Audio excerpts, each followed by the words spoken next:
ginagawa sa isang appreciation party? Pag-appreciate.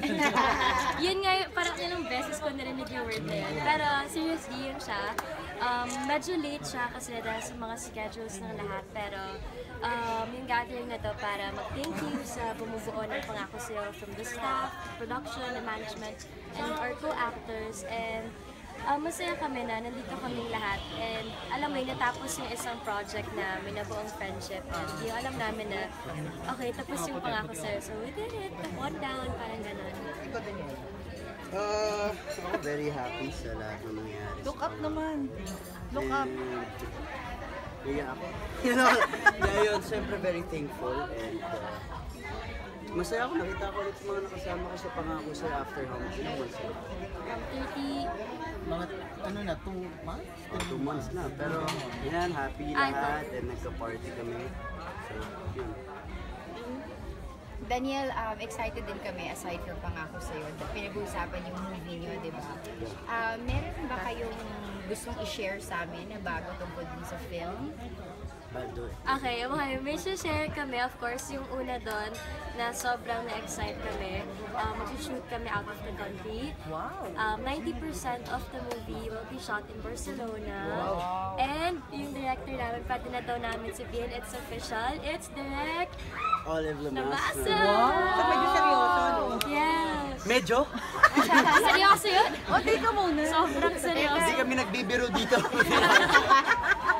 Daniel, Catherine, pag sinabing direct Olive, talagang maano yan. Very specific siya. Saka dun sa mga detalye. Handa na ba kayo? May anong preparations na gagawin niyo?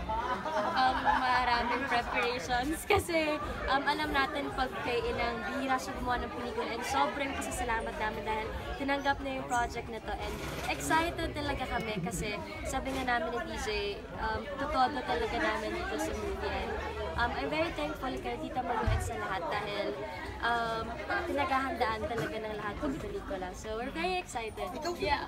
Oo. O, ayan na. Direct Ready ka Olive na ba? po. Direct Olive. Anong feeling mo? Hindi ko naman masasabi kung ready ako pero I'll do my best. Siyempre, gagalingan ko para gagalingan namin ni Catherine. And siyempre, nandiyan naman si Direk Olive para gabayan kami sa lahat ng eksena namin.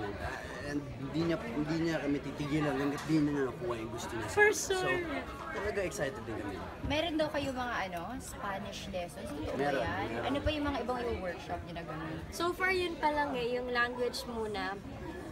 Ano po ba kayo next? Ang next week maglalapit na ng kwento. Yung final story na talaga.